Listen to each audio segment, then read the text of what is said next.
Hi, and welcome to today's video. Today we're going to look at sowing some seed for indoor and just getting it started that little bit early. So what I have in front of me here are the containers I'm going to sow the seed into. So these are just old containers that I bought plants in previously. Now I've cleaned them, washed them down, just make sure, and I've checked the bottom of them to make sure they have been outside, to make sure there's no slugs or any other guys hanging around on them that they might attack my seedlings once they come out. I have my seed packets, so what I'm looking at today, because we're just getting them started indoor, I have some tomatoes. This is a vine tomato, so different than your bush tomato. So they will go outside eventually and they'll need a bit more space. I'll need to stake them. They can grow up to 6 foot and sometimes even taller than that, maybe sometimes up to 9 or 10 foot.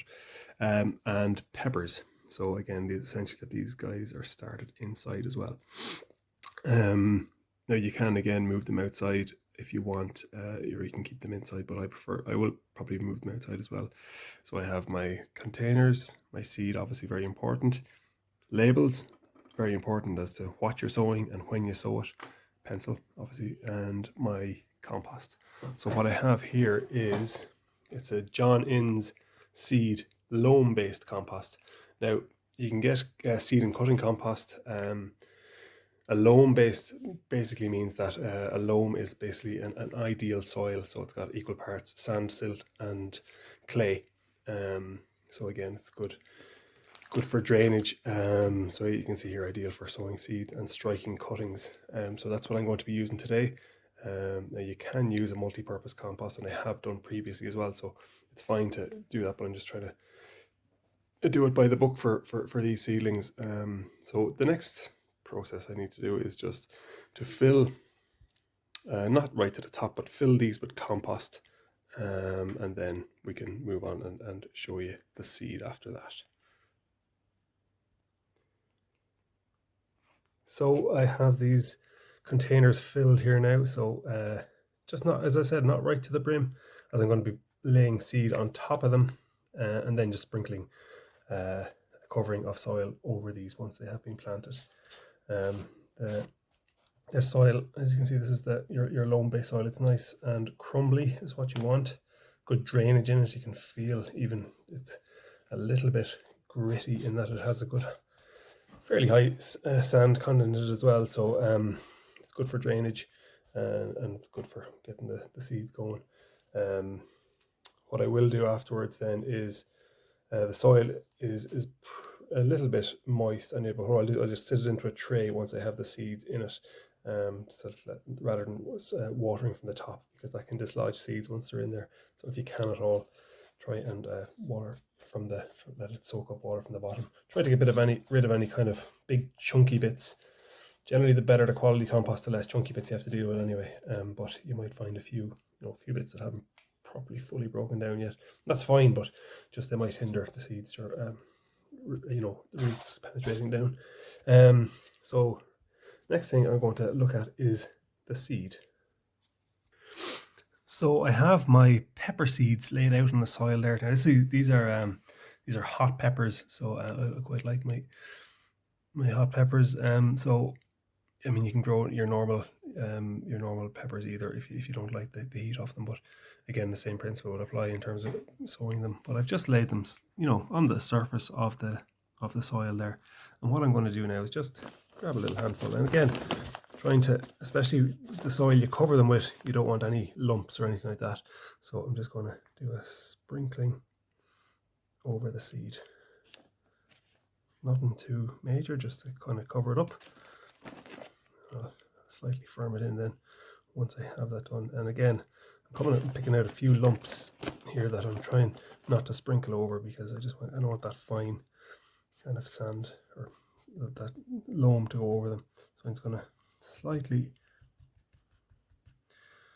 pat that down, not too much pressure. You don't want it buried in there as well, rock solid.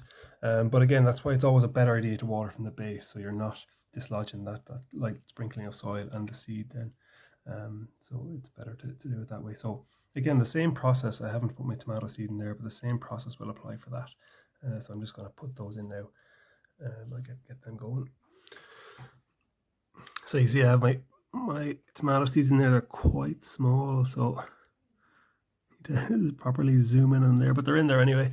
And again, I'm just putting one seed per pot. I mean, you could put two if you wanted, but really, I don't even really need 6 plants. And, you know, as I said, these ones will take up more space than your bush tomato. So I'll probably even give away a couple as well. So I won't hold on to all of them. But again, 6 is more than enough than what I need.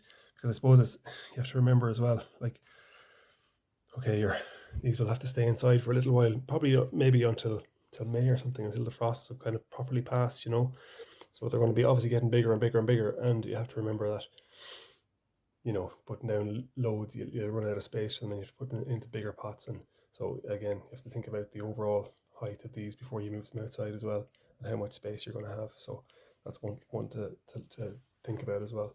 Now, next very important step is labeling. So I'll have my 2 labels here. These are labels I used last year. I just gave them a clean off with soapy water. So I always do them in pencil. So again, it's easy enough to wash them off.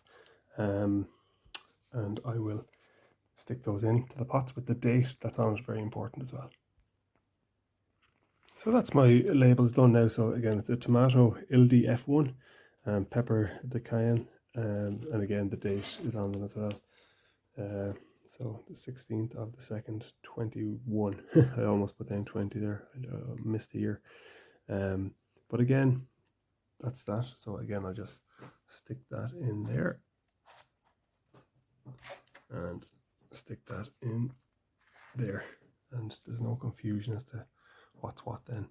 And this patio door, they're just going to sit in this patio door here as well. So again, if the sunlight is too strong coming in, I can put them, I can have the curtain shielding them as well again. But again, it should be warm enough there that it doesn't get too cold or too warm in this room, which is kind of ideal. There's not too many fluctuations in temperature, but again, there'll be temperature be high enough for them to germinate.